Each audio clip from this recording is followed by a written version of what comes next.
سڵاوتان لەبێ بینەرانی کەناڵی کورسام شوار دێرین سەردارم لە پرۆگرامێکتری تەندروستی و ڕۆژوو هاتمە خزمەتان لە پرۆگرامی ئەمڕۆدا باس لەوە دەکەین ئەو کەسانەی کە ئازاری جومگەکان و ڕۆماتیزمیان هەیە چۆن بتوانن خۆیان بپارێزن لەگەڵم بمێنن چاکۆچایی.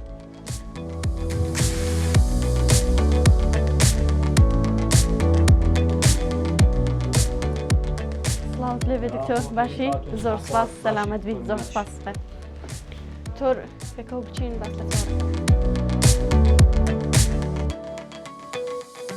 سڵاوی خوات لێبێ دکتۆر نیاز یاخۆ بەخێر بێ سەر چاوخوات زۆر سپاس. دکتۆر با سەرەتا لەوە دەست پێ بکەین ئازاری جومگەکان هۆکارەکەی چییە بۆچی ئەگەڕێتەوە کە ئێمە ئازاری جومگەکانمان تووشە بێتن؟ بە شێوەیەکی گشتی ئازاری جومگە دوو هۆکاری هەیە. هۆکارێکیان ئەوەیە کە پێیان دەڵێن نەخۆشیەکانی ڕۆماتیزم، هۆکارێکی تریان کە ڕۆماتیزم نی هۆکاری تری هەیە. یعنی خۆی دەکرێتە دوو گڕۆپ. ڕۆماتیزم تەبیعی ڕۆماتیزمیش جۆرەها نەخۆشیمانێ، یعنی یەک نەخۆشی نییە بە ناوی ڕۆماتیزم و هۆکاری تریشمان هەیە کە ڕۆماتیزم نییە. ئەی چۆن جیاوازی بکەین لە نێوان هەردووکانیان نیشانەکانیان چین؟ نیشانەکانی ئازاری جومگەکان چین و هەروەها ئازاری ڕۆماتیزم چییە؟ ئازاری ڕۆماتیزم ئەو کەسێک کە توشبووی ڕۆماتیزمە زیاتر ئازارەکەی کاتی پشودانە، یعنی ناخۆشترین کاتیان شەوە کە پشوو دەدەن یان کە دەخەون لە خەو بەخەبەریان دێنی و بەیانیان کە لە خەو هەڵدەستن جومگەکانی وشکە ڕقە ناتوانانی بیجولێنی. ئەو یەک لە ئەو علاماتانەیە کە ئەمە نەخۆشیەکانی ڕۆماتیزمی لەگەڵ نەخۆشیەکانی تری پێ جودا دەکەینەوە. ئەی ئازاری جومگەکان خۆی ڕۆماتیزم هەر ئازاری جومگەیە، بەڵام ئەوەی کە ڕۆماتیزمنی کە پێ دەڵێن سەوەفان کە خەڵک دوای تەمەن ینی دوای 45-50 ساڵی تووشی دەبی، ئەویش نیشانەکانی ئەکسی نیشانەکانی ڕۆماتیزمیە.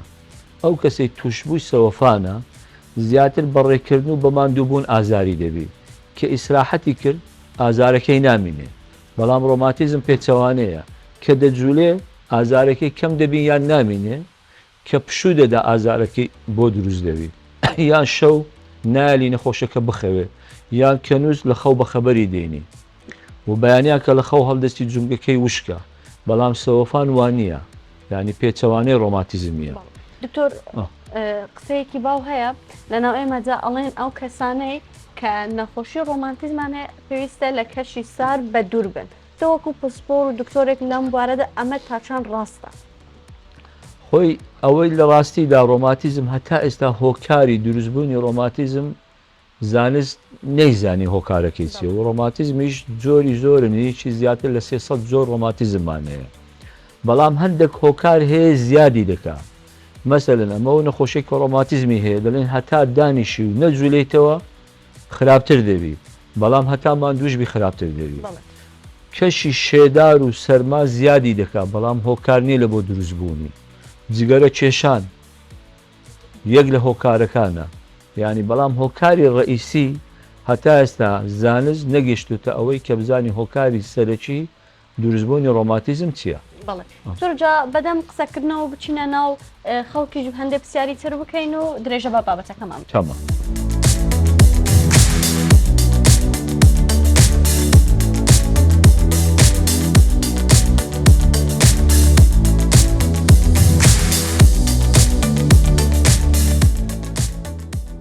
ئەوانەی کە ئازاری جومگەکانیان هەیە ئەوانەی کە ڕۆمانتیزی هەیە چ خواردنێک بخۆن باشە بۆیان بە سوودە بۆیان وەروە چی بکەن چ جۆرە وەرزشێک بکەن؟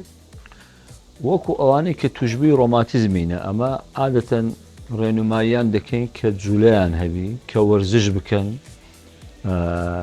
بۆ ئەوەی ئێسکەکانیان پتەوبی، هەروەکو باسیشمان کرد هەتا جوولەیان هەبی بەڵام نەگماندوو بوون ئەوەندە ڕۆماتیزمەکان وەکو بڵێ کەمتر دەبتەوە.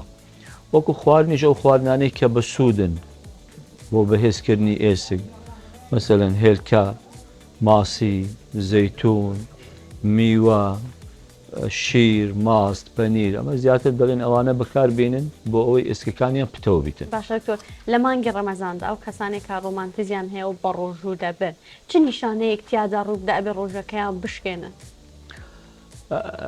دێری خان هەروەکو باسمان کە ڕۆماتیزم جۆری زۆر زۆرە.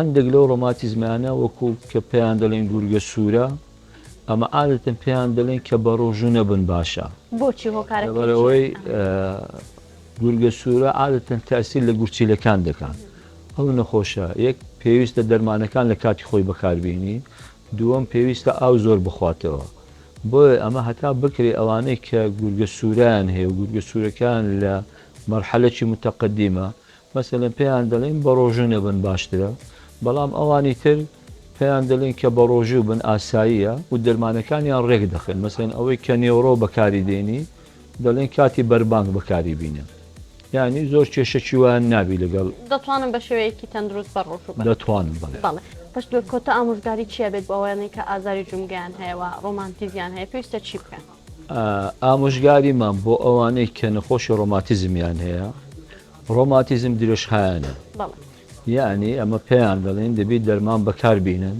چونکە ڕۆماتیزم هەر لە جومگە نادا چاو سیەکان دڵ گورچیلە لە هەمووی دەدا بۆیە ئامۆژگاریان دەکەین کە نەکەم بێ دەرمان بن زوو ئەگەر زوو ژنا 3 مانگ جارێک سەردانی دکتۆرەکانیان بکەنەوە چونکە زۆر جار هەیە نەخۆشەکە کێشەی جومگەی بۆ نەمایە بەڵام لە ژوورەوە کێشەی چاوی بۆ دروست کردیە کێشەی دڵی بۆ دروست کردیە بۆی متابعە بکرێ خوا نەخواستە ئەگەر هەر کێشەی هەبی زوو بزاندرێ و علاجی پێویستی بۆ بەکار بێ دکتۆرنیا زۆر سپاس بۆ زانیاریەکانە زۆر سپاس کامڕۆ لەگەڵماندا یا خۆ بەخێر بێ سەر چاو خۆشحاڵ بوو بەڵێ بینەران بەم شێوەیەش گەشتینە کۆتاڵخی ئەمڕۆی پرۆگرامی تەندروستی و ڕۆژوو هیوای تەندروستیەکی باشان بۆ دەخوات جارێکی تر پێتان بڵێن لە بیری مەکەن هیچ شتێک لە تەندروستی گرنگتر نییە ئاگاتان لە تەندروستیتان بێت